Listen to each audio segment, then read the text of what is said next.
Welcome to Absolutely PlayStation Esteemed Gamers. My name is Benny. That is the man, the Shank. He will kill you in the bathroom.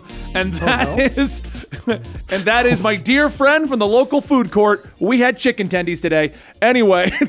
Worst intro ever. It's just lies. Today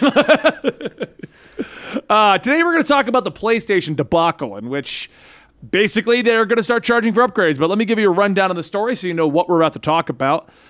When the PS5 was first announced, there were 3 launch titles: Horizon, Forbidden West, Spider-Man, and one other one. I forget which one it was. But the point I'm making is they were offered as free upgrades. If you buy them on PS4, when you get your PS5, you can do a free upgrade. Horizon Forbidden West has been delayed over a year now, and Sony came out and said they will no longer offer it as a free upgrade. Of course, the internet had freaked out because they were like, what? You said it was going to be. And Sony was like, well, it's not a launch title anymore.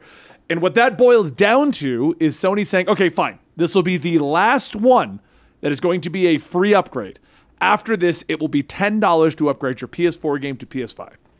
So that's what we're going to discuss today. Shank, thoughts? I think the biggest issue that people have is that they came out before and said that it was going to be a free upgraded if you bought it for PS4.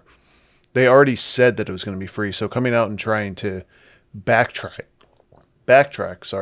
I think that's where a lot of the outrage came from, and I think that's why Sony did end up backpedaling on this a bit.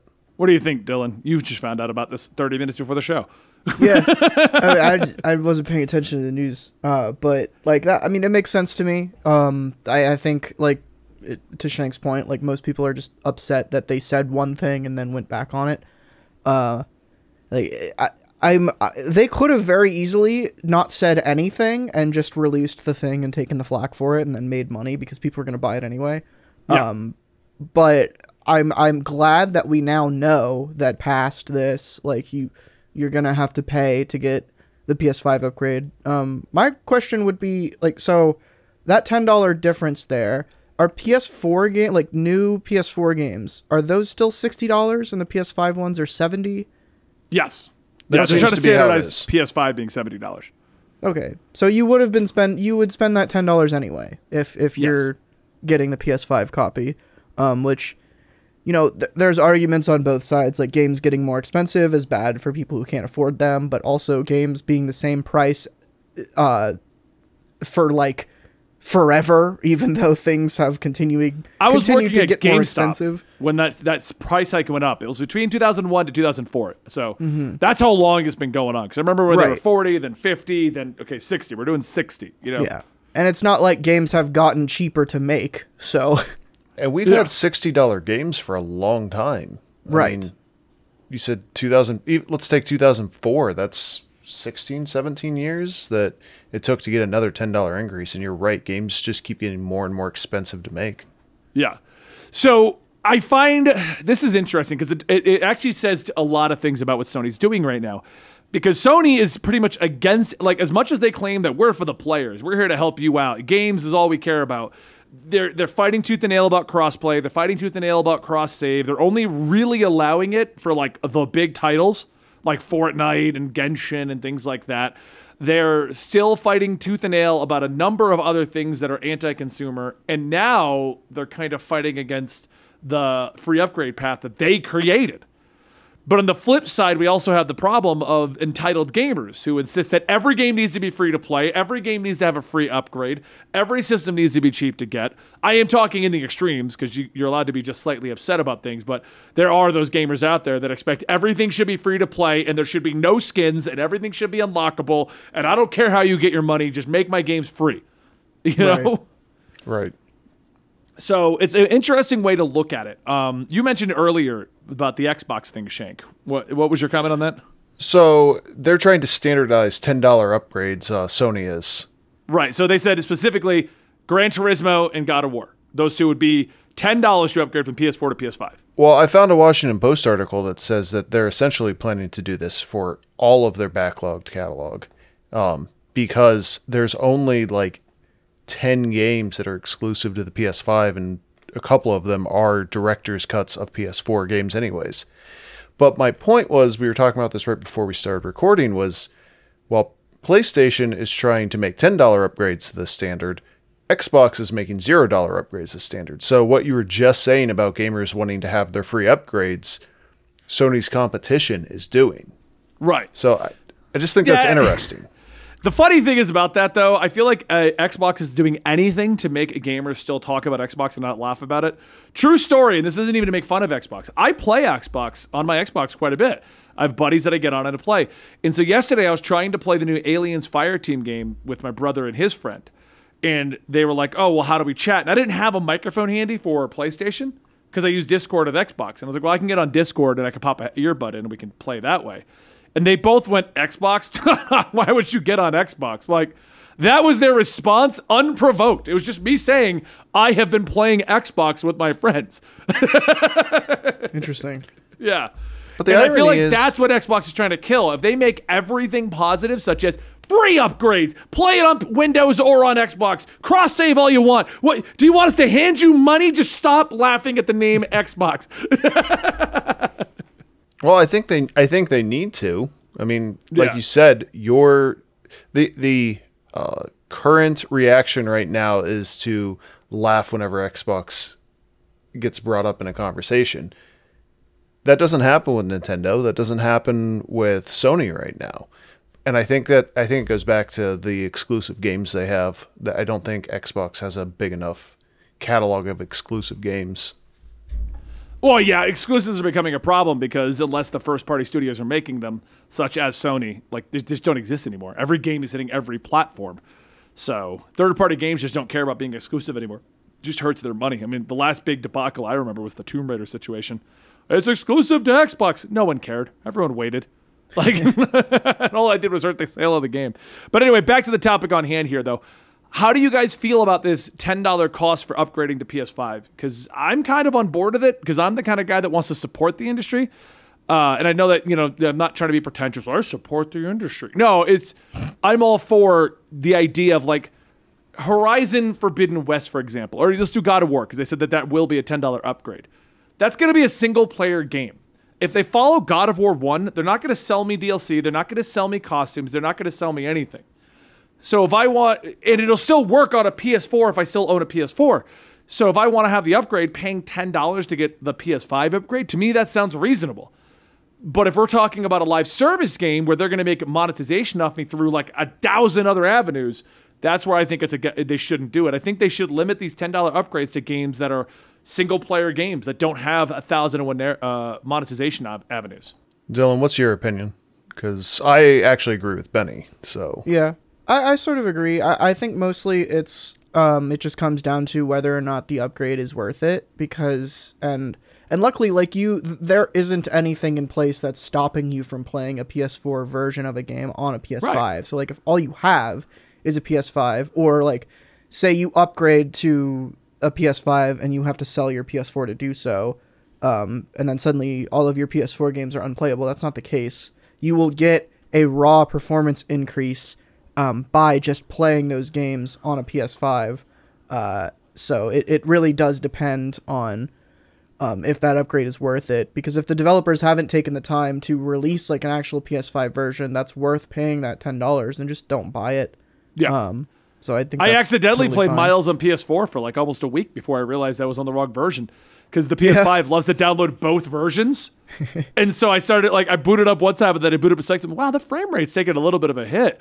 Man, I guess the PS5 isn't as powerful as I thought. You know, like. And I mean, there's even games which the one that comes to mind is Final Fantasy XIV. For some reason, if you play the PS4 version of Final Fantasy XIV on a PS5, it runs better than the PS5 version. I'm sure that's something they'll fix, but like that is like a thing that like having that neutrality of being able to play kind of any version you want is good. Right. You mentioned something earlier about the backlog. Are they going back and saying that if you hadn't, like, for example, if the what was a game that was free to upgrade to PS5 from PS4? Quite a few of them, because even games that I'm done playing just handed me a free upgrade. Like, you want to upgrade? Sure. So, in that case, now or like after Horizon Forbidden West comes out or whatever, do I have to go back like for Little Big Planet, like the new one, whatever that one is? I know that had a free upgrade. Sackboy? Yeah, Sackboy's Adventure.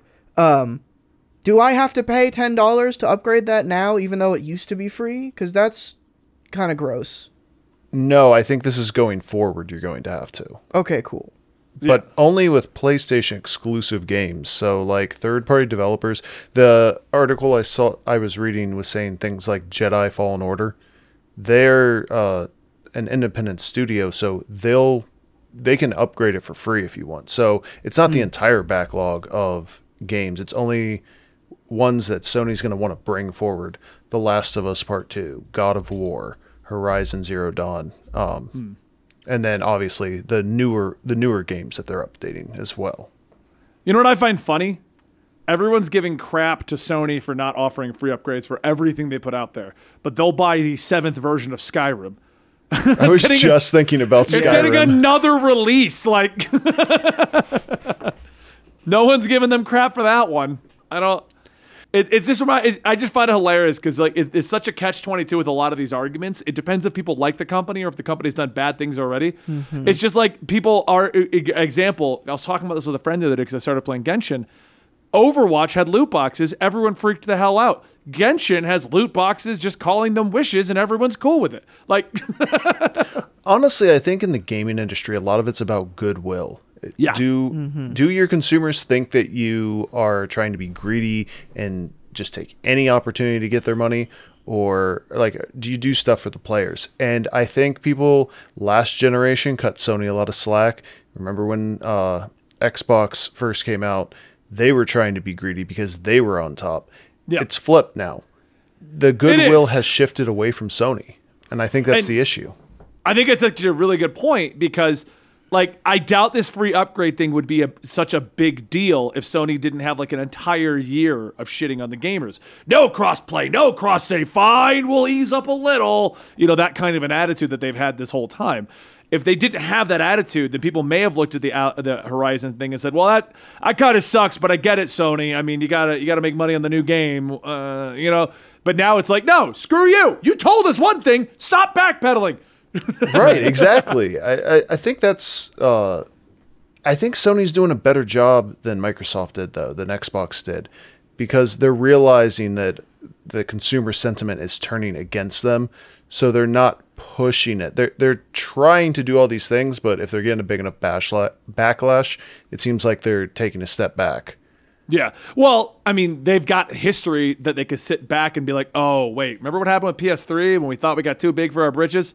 Like, we thought we were unstoppable, and 360 swooped in. And I feel like that's what Xbox is doing. They're staging. Everything's free over here. Game Pass. Just come on over. When you're finally done with PlayStation, we got you. So I think Xbox has come into this like place of complacency where like they hit it big with 360 and then kind of stumbled with Xbox One, and were just humbled to the degree like by PlayStation. Humbled to the point where now they're just like, you can play our games on whatever the hell you want to play our games on, and if you want to buy an Xbox and not have to deal with the trouble that having a PC brings with it, fine, you can do it, but we're not gonna like participate in console wars or whatever. We're just gonna keep being Xbox, and I think that's a very valiant, you know, way to go forward. That's something you can stick to, whereas like Sony is always on that roller coaster of people love us, oh man, we're awesome, and then they do something stupid and everyone starts to hate them again. So it's, and I'm glad that they're like sort of in this zone where people don't absolutely hate them, but they're walking a dangerous line with like all that stuff you mentioned. So they're walking a fine line, but it seems like they're doing a good job keeping their balance on it. Well, even with the Horizon thing, they came out pretty quickly with like, all right, you guys are right. We said that. We're going to do it. Like, we're going to do that. Right. But we're using this as precedent to go forward $10. Like, and I think, honestly, $10 is reasonable for an upgraded version of a game. And you're right. I do support the industry. And game development is going to be expensive regardless of what you do. So I think as long as they stick to the $10, they'll be fine. I think if in 2 years you start seeing $20 upgrades, that's when you're going to get some serious pushback. Yeah. But there's no indication they're going to do that right now. No, and I agree with the $10 upgrade thing, because like Dylan, you said earlier, all the PS4 versions are playable on your PS5. Right. If you're getting I hate to say it, I'm a guy that wants all my stuff to be in that same PS5 category, but the fact of the matter is, you're getting an upgraded version to run on your PS5. It will run smoother. It will run upgraded. $10 isn't that big of a deal. I would probably even pay for Forbidden West, but this is coming from a point of view of someone who already has a PS5 and is not going to buy the PS4 version. So right. I think our Dylan, well, you now have one too, Shank. You managed to get your hands on one. So our opinion, huh? I said finally. But the three of us, we do have that perspective of we own a PS5, so we don't have to deal with the upgrade. But I think I probably would have been okay with doing the upgrade $10 one if it really came down. $10 for upgraded graphics. I don't have to do it. I can play the PS4 version. So I think it just depends on the specific game you're buying, if the upgrade is worth it, and if you even care about it. Because like if I were in a situation where I had a PS4 and a game comes out and then a week later I get a PS5, but I already bought the PS4 copy of the game. If I had gotten that PS5 a week before that and I hadn't bought the game, I would have been spending the $10 to buy the PS5 version in the first place anyway. Right, which is where I think their argument is, yeah. Right, but it gets muddy when you start getting into the grounds of like, well, if they add an upgrade to a game that is like useless, that does nothing, like they upgrade some kind of old PS4 version of a game and you don't have it. I don't know. There are ways that they could make this scummy, but right now it seems fine to me, honestly. I think we're at a good stopping point of the discussion. Do you guys have anything you want to add to it? I'm good with that. I mean, really, it all just comes down to whether or not you're okay with the $70 price tag versus the $61. That's the argument. And if you're not, then you're not. Just to end my thought on that, people are complaining about the $70 price tag. They complain about the $120 Ultimate Editions. What people aren't realizing is the industry will find a way to monetize.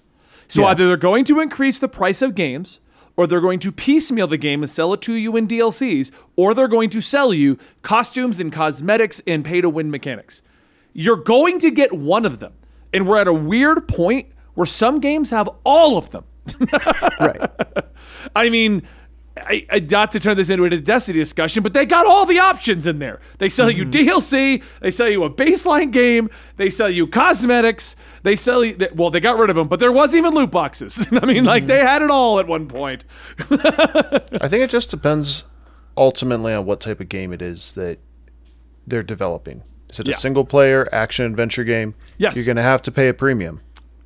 If it's a live service game, you might be getting it free to play, but you're going to get skins, you might get loot boxes. It just depends on what kind of game you like to play and what kind of way the companies want to make money off of it. Because ultimately, that's what it is. The companies have to make money. Otherwise, they can't make the games that you love to play.